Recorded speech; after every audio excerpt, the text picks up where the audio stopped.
Hey everybody. The question for today is, what should a brand new truck driver be looking for when applying for jobs? So what company do you want to work for? And that's a very important question. And first you need to understand that if you're going to truck driving school, like most of us are, while you're going to truck driving school, you'll be doing pre-applications to get pre-hires during truck driving school. And you'll be filling those out almost every day, man. And you're gonna get a lot of people that want to hire you. You know, truck drivers are usually always hireable unless you have some crazy speeding ticket. In that event, you shouldn't have even been allowed in the school, though, if you had recently got a really bad speeding ticket. Anywho, one of the things you need to ask about these companies, first and foremost, is how many miles is that particular company giving out per week on average. And every company, no matter what company it is, has an average number. They'll tell you that they give that driver in that driver's position, whether you're doing solo or teams. Also, you might be doing solo reefer, solo teams. You know, it just kind of depends. So you have to also that brings up another good point. You have to ask yourself, what do you want to do? Do you want to do teams or solo?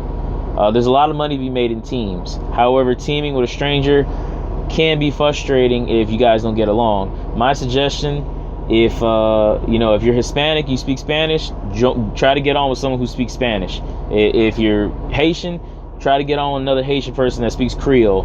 If you're a white guy, smoking whatever, try to get with another white guy like smoking. You got to be able to relate to these people, man. At the end of the day, you want to drive someone that you can get along with, that you can vibe with, that you're cool with. With that being said, I was very fortunate to have my older brother be my co-driver when I first started truck driving. And we went to a very big company called Covenant Transport. They're a phenomenal company. They're really good. The miles are there. You'll get a lot of miles. And if you do end up going there, try to go on the reefer team. I'm not there anymore, but that was a good company. Now, also, you'll have to ask these companies what their training programs are. And what I mean by that is, a lot of these companies, what will happen is you'll go to these companies and your initial training phase, they'll have a trainer train with you. And how it's supposed to be set up is the trainer kind of does like a dual drive with you. So he'll drive a little bit and then he'll sit in the passenger seat and watch you drive. Unfortunately, though, not all companies adhere to that. Covenant did. Covenant was great. But from what a lot of the guys I've spoken to, they kind of throw you in there with the trainer, and the trainer's expected not only to let you work a full shift, but for them to work a full shift as well. So he's exhausted, and the reality is he can't do that for more than 2 or 3 days at most. He's not supposed to do that, but if he does end up doing that, he'll be tired. It just puts you in an unsafe position from the jump. So if you're gonna ask them how do they have their training set up. When you're initially in training, is your first week all solo, or do they force you to actually do teams? It's a very important question. You have to ask them that. XBO Logistics, from what I heard, has a really, really good program. My mother was there. She loved it. She had a great time. Now, like I was saying earlier, you need the miles and you need the pay.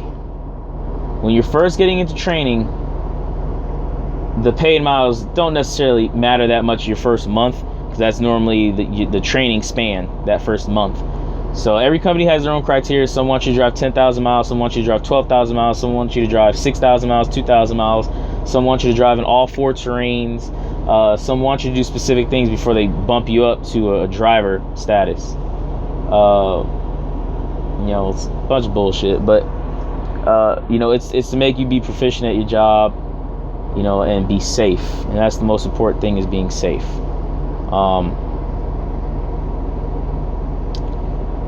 So your first initial week, you'll only make your first weeks of training anywhere from like 400 to like maybe 550, every week, and that'll be a set amount no matter how many miles you drive. No matter how long you drive, it doesn't matter in that training phase. And then you get bumped out of that, and they might have like a secondary phase. Some companies do, some companies don't. Some companies, as soon as you're done graduating, not graduating, but as soon as you're out of that initial training program, you automatically are a regular driver at that point. Some, they have 2 or 3 different phases. It just really depends. Ask those questions. I hope you guys are writing this down. It's very important information. Sometimes it's overlooked in truck driving school because unfortunately the instructors in truck driving school are very busy. They got a lot of students to teach. Backing is going to take the majority of your time in truck driving school. You'll love it.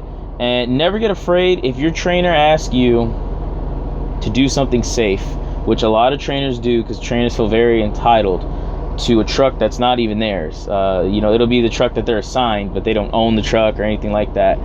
And it's nice for any employee to take ownership of any company, because it makes them work harder at that specific job, and it makes them be better. But some of these trainers, they take it way too personal. They take it to heart. With that being said, never allow any trainer, driver, manager, anyone in any authoritative position to ever tell you to do something that is unsafe. If you initially being a driver, you're not used to this lifestyle, it is understandable if your first couple shifts you might only work maybe 4 to 8 hours.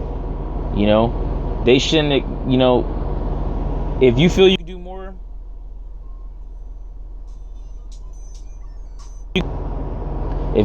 can do more, and do it safely, fine. Up to the hours that you're allotted to work, of course, per DOT standards and regulations. But if at all you feel too drowsy, too tired, and no coffee works, no water works, it's okay. You tell your trainer, hey man, I'm sorry, we got to stop somewhere. We got to stop. I'm exhausted, I'm tired, or this or that, or and just be honest. If he has an issue with that, tell him, okay, that's no problem. We got to stop anyways. If you have to, you got to stop at a truck stop. You say you got to use the restroom. If you don't feel comfortable talking in front of him, you call your fleet manager. You call your fleet manager, you call the job, and they're supposed to be understanding, and hopefully they will be understanding, and they'll tell you it's okay. Go ahead and park the truck. Now again, this all goes along with I bring all this up because it all goes along with your training process, and that's why you have to ask from the jump. You gotta ask from the beginning. Don't be a fool. Don't be stupid. Ask from the beginning. It is the only way you're gonna know.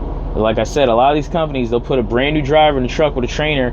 Maybe for 2 days they ran solo miles, meaning that they only might have had a load for 400 miles Monday, another 400 miles Tuesday. But then all of a sudden Wednesday, they put you guys on a 2,000 mile load, and they expect you guys to alternate.